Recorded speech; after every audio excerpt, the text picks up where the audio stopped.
En esta segunda parte de este episodio especial sobre el proceso de santificación, vamos a conocer en profundidad la función del postulador, la persona que se encarga del proceso de canonización.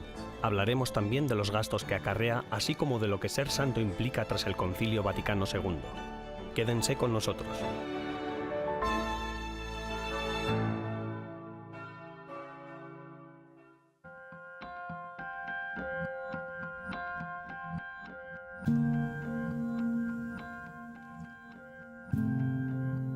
Todo el proceso de santificación es un proceso muy laborioso.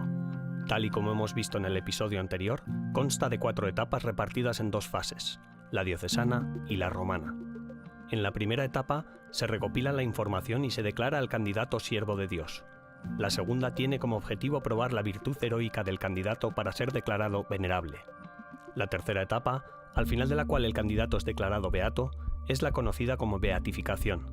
Y la última es la canonización, la proclamación universal de la santidad.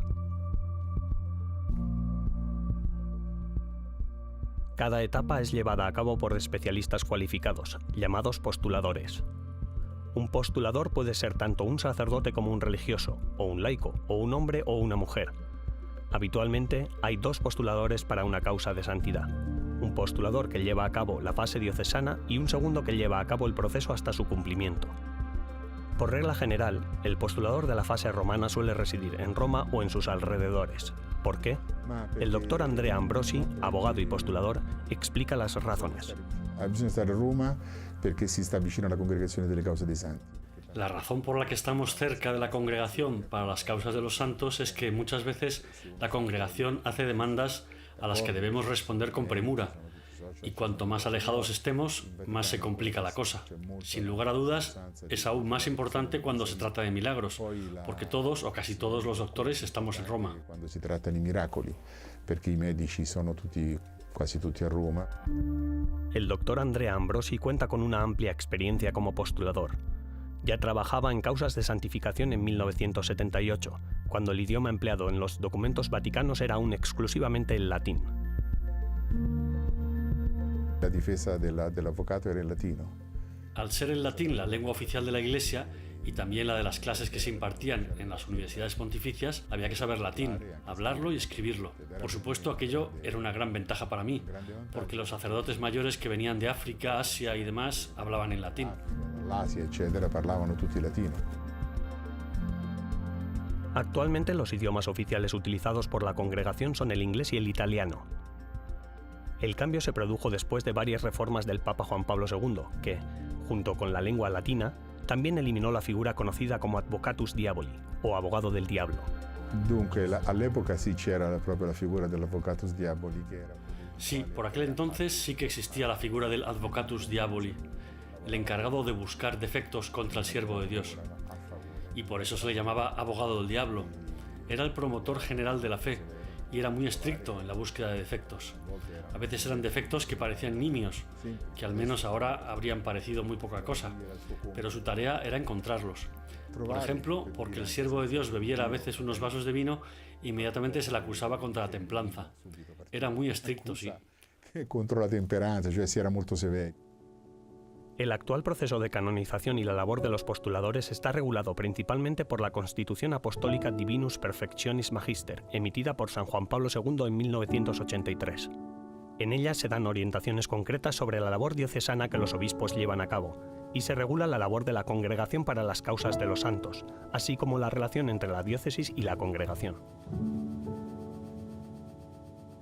Il diocesano praticamente deve seguire l'istruzione del processo. En la práctica, la diócesis debe llevar a cabo la instrucción del proceso. Así, la instrucción procede después de los testigos, que no pueden estar presentes en el interrogatorio porque son secretos, pero debe buscar testigos, por si los hubiere, y luego ayudar al tribunal eclesiástico local a preparar una lista de los textos, además de asesorar a la comisión histórica y teológica sobre el trabajo a realizar. Lo más difícil de abordar es la fase romana, pues en su proceso está la formulación de la positio. La positio es entonces objeto de debate, ya que debe ser examinada. Si se trata de una causa histórica, es decir, si no tiene testigos directos, primero debe ser examinada por 6 consultores, expertos en historia, y después por 9 consultores, expertos en teología. Luego pasará por las manos de 15 cardenales o arzobispos. Y es lógico que con todos estos pasos surjan obstáculos en varios momentos. Quindi in tutti questi passaggi naturalmente possono venire fuori degli ostacoli.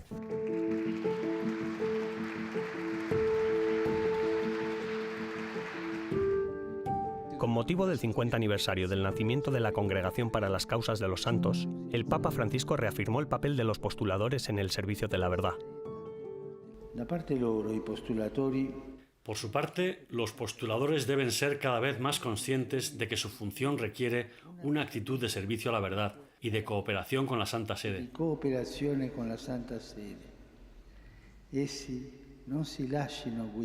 No deben dejarse guiar por visiones materiales e intereses económicos. No deben buscar su propia afirmación personal.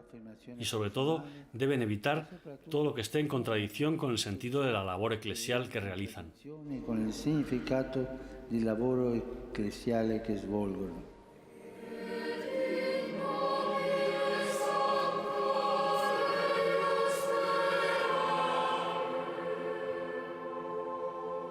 Poder concluir toda una causa en la congregación requiere una gran cantidad de recursos y tiempo. Quédense con nosotros. Después de la pausa, hablaremos sobre los costos del proceso de canonización y veremos si el dinero es un obstáculo para que una persona sea proclamada santa por la Iglesia.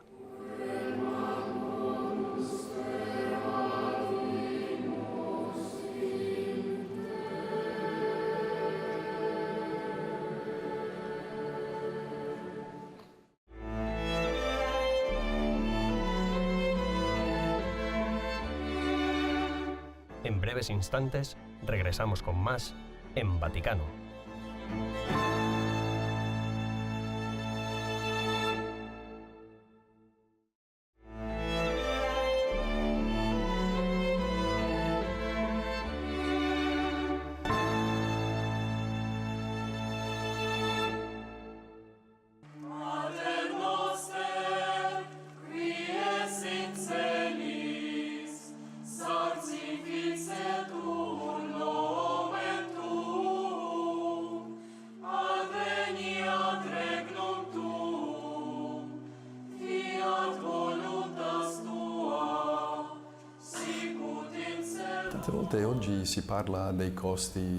A menudo se habla de los costos.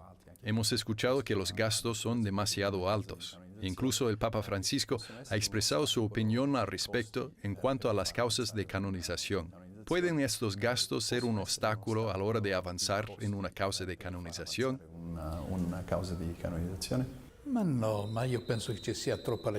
En realidad no. Creo que el asunto de los costos se exagera demasiado. En primer lugar, nosotros como congregación no estamos involucrados, porque es la diócesis la que es la demandante. Es el obispo quien constituye el tribunal después de que la asociación de fieles o los conventos religiosos hayan tomado la iniciativa. Luego, para poder seguir adelante con los casos, el obispo debe considerar los gastos y tiene que hacerlo junto con los postuladores. La diócesis establece un presupuesto, pero no creo que los costos sean excesivos. Al menos a mí no me han llegado grandes quejas al respecto desde que estoy aquí. Además, está el llamado mecenazgo gratuito.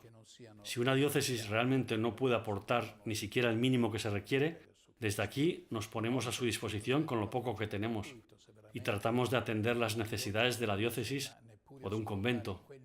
Vamos, que lo que hay que considerar es la bondad de la causa. El resto se puede arreglar más adelante. Ciò che vale è la bontà della causa, poi il resto ci si può arrangiare.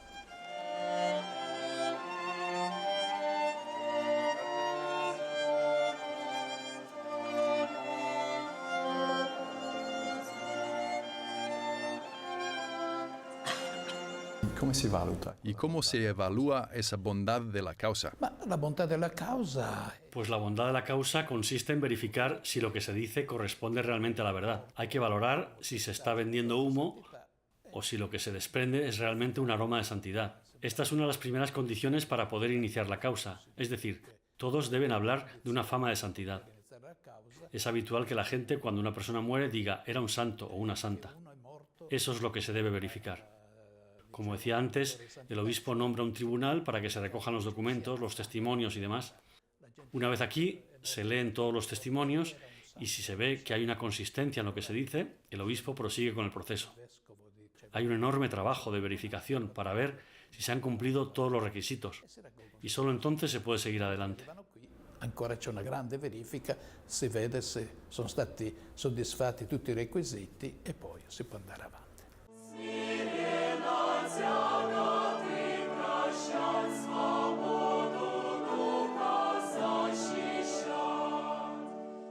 El cardenal Becciu dice que el aspecto económico de la canonización nunca debería ser un obstáculo para que la causa de un buen candidato a la canonización deba retenerse. Pero, ¿podría haber algún aspecto que sí lo fuera? Tras una breve pausa, buscaremos respuestas a estas y otras cuestiones.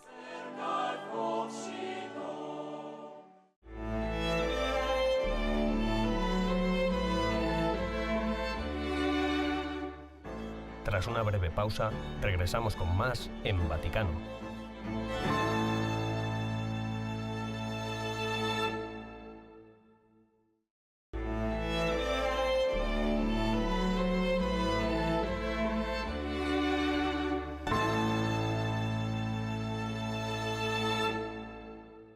E di devozione al successore di Pietro, al cui ministero siamo lieti di collaborare lealmente e devotamente. La Iglesia Católica, desde el Concilio Vaticano II, ha enfatizado especialmente que el objetivo de nuestra vida como cristianos es crecer en santidad.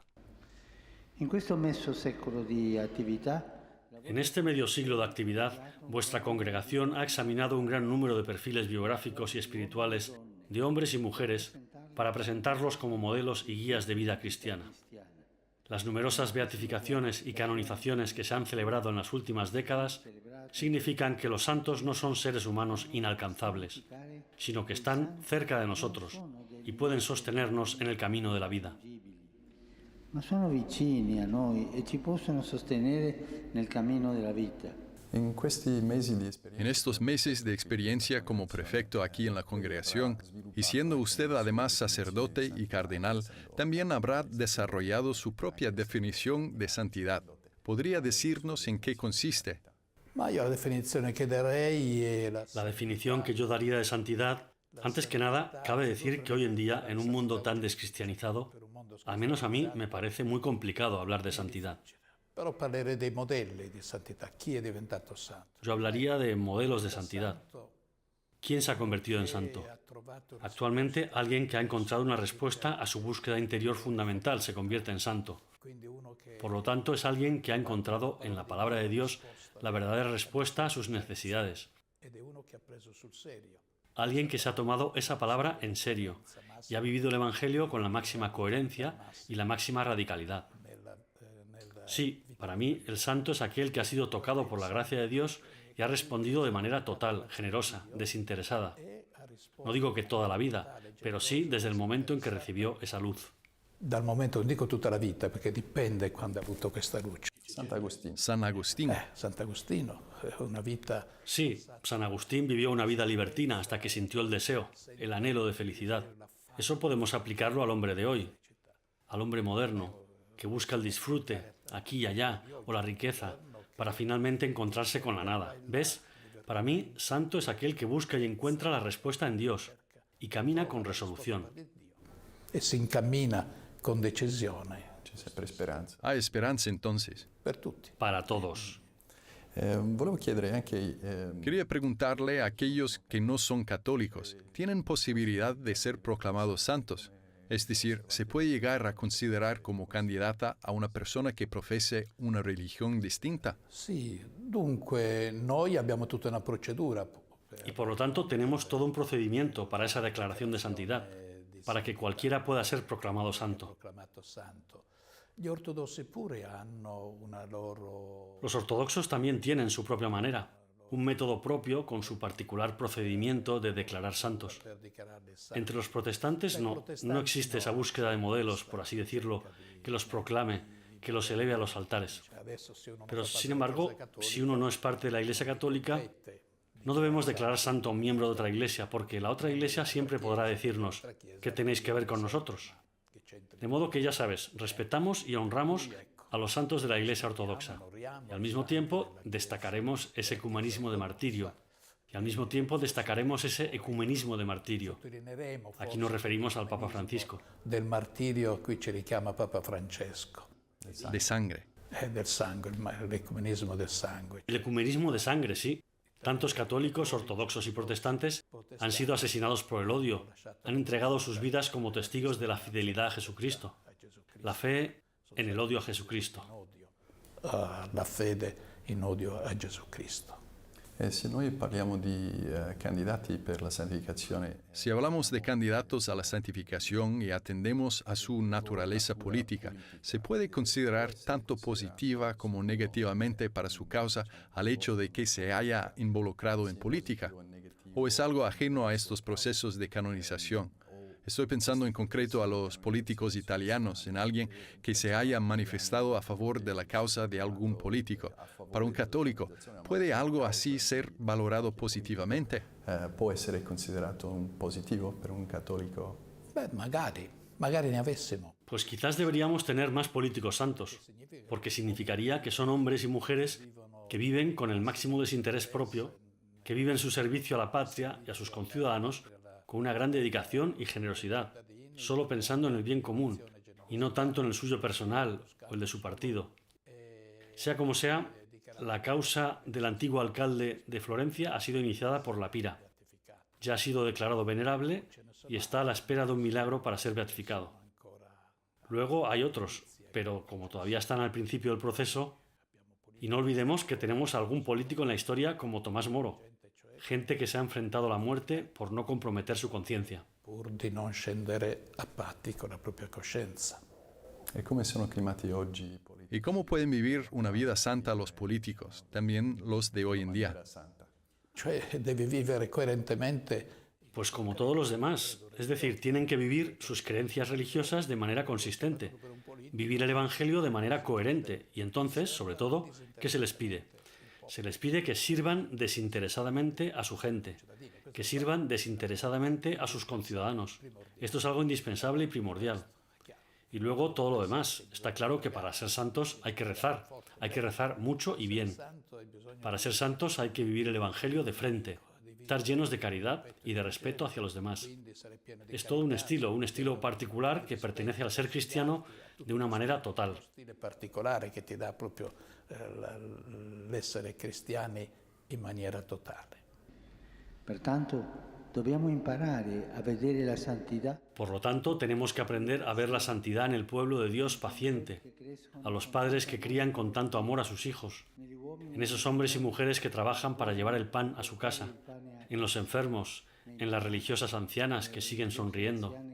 Esa es muchas veces la santidad de la puerta de al lado, de aquellos que viven cerca de nosotros y son un reflejo de la presencia de Dios. vicino a noi e sono un riflesso della presenza di Dio.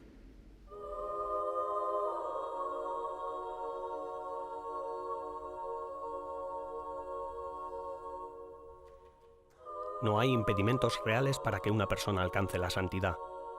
En palabras del Papa Francisco, los santos son las personas de al lado.